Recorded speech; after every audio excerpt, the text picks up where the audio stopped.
Hello mga ka-free! Ituturo natin paano nga ba natin gamitin ito si CryptoTab browser. So, makukuha ninyo or makikita nyo si CryptoTab dito sa Google Play. So, i-install nyo lang po ito. Yan. Pero bago po yan, ito nga po pala yung ratings niya for your information. So, meron siyang 4.0 dito. So, meron mga comment dito na it's a great app, not a scam. So, ito po yung Chrome kung saan kumikita po tayo, internet browser natin or web browser natin na kahit ginagamit natin just like Google Chrome, internet browser, katulad po siya ng ganito, pero kapag ginagamit po natin to si CryptoTab is may makukuha po tayong pera sa kanya. So, nag-regenerate po siya ng pera para sa atin. So, ngayon i-open ko lang po ito. So, open. So, yan po, by registering po dito is, i-register nyo lang po yung valid email nyo, of course, Gmail, or depende po sa inyo, basta email nyo po, maglagay po kayo ng sariling password dyan, or meron din po itong sa cellphone, pwede nyo pong i-install yung application sa cellphone, or kung ayaw nyo po, pwede din naman po yung sariling website, as in yung web browser lang niya. So, sa akin po, ang pinili ko is yung installation po ng cellphone, yung app niya mismo. So ngayon, simple-simple lang ang gamitin ang website na ito. So dito, may nakikita kayong dito, enable mining is ito yung gigahash per second niya na nagmamine siya.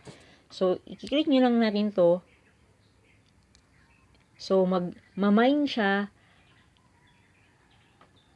ng good for 3 hours yan. So, kung gusto nyo bumilis yung mine niya, pwede natin ito i-increase. Kaso nga lang is kailangan natin mag-purchase.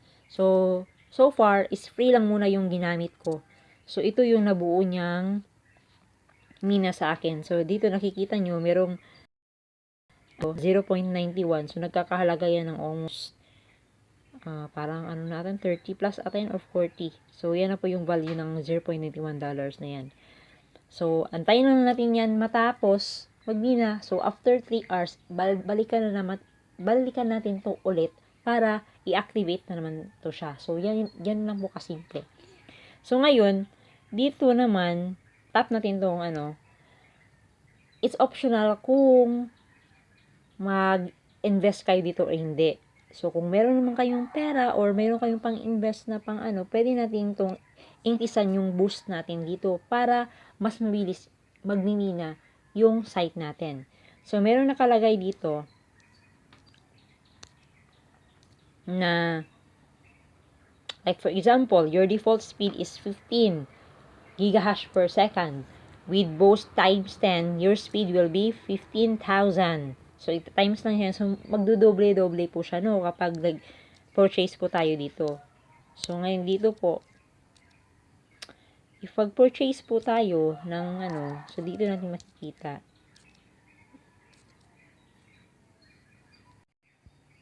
So, dito po, pili lang po kayo kung gusto nyong increasean yung gigahash per second nyo. So, yun nga lang is kailangan natin bumili. Like, for example, kung ito yung pinili nyo, times 2. So, magbibili na yan ng dodoblehin niya po. Kung ito naman piliin nyo, times 5, times 10. Pero yung pinakamalupit dito is malaki talaga yung makukuha ninyong pera dito kapag ito yung piliin nyo yung boost. Kaso nga lang, napakamahal niya. 3,450 siya. Kung 1 month yung piliin nyo. Kung 1 month lang yung pipiliin nyo. Pero, kung like for example, ito yung 12 months na isang taon yung pipiliin nyo. So, meron pa tayong discount dito. So, yan po. So, 1.5 each siya. So, meron silang 56% off.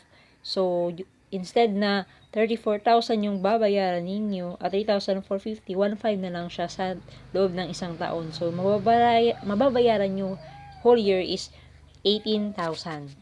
Napaka po, no? Pero, huwag nyo po munang anuhin to.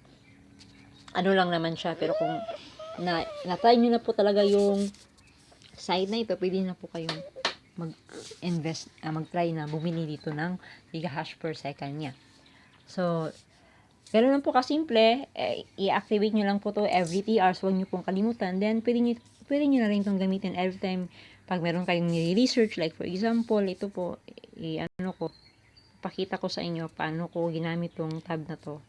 So, yan po, marami po akong nire-research. So, dito, ang nakaganda nito is napaka-organized siya. So, meron kang ni-research na isa, at least, i-ano nyo lang to, i-add nyo lang yung plus na to. So, pupunta na naman kayo ulit para hindi po kayo malito, hindi kayo mawala sa nire-research ninyo. So, gamitin nyo lang yan palagi. So, puntahan nyo ulit yung dashboard ninyo. So, punta tayo sa dashboard natin. So, ito po, i-tap natin itong orange sign na to, letter C. So, yan po yung dashboard. So, yan, antayin lang po natin. So, ganun lang po kasimple. So, pwede din po kayong mag-invite dito. I-share nyo po, spread the news sa mga kaibigan ninyo na napakaganda po ang tab na ito na may balik po sa atin. Unlike sa Google Chrome or internet browser, ginagamit natin pero wala. So, safe na safe po ang site ito. Hindi po ito siya unsafe site. So, safe po siya. Katulad din po ito ng Chrome at saka internet browser. So, yun lang po. Kung may katanungan kayo, meron din, bukas yung comment section natin dyan. So, willing po akong mag-accept ng mga anything comments kung ano yung mga questions ninyo. So, dito nga pala, pero before anything else, meron tayo na, yan itong withdraw BTC, no? So, dito,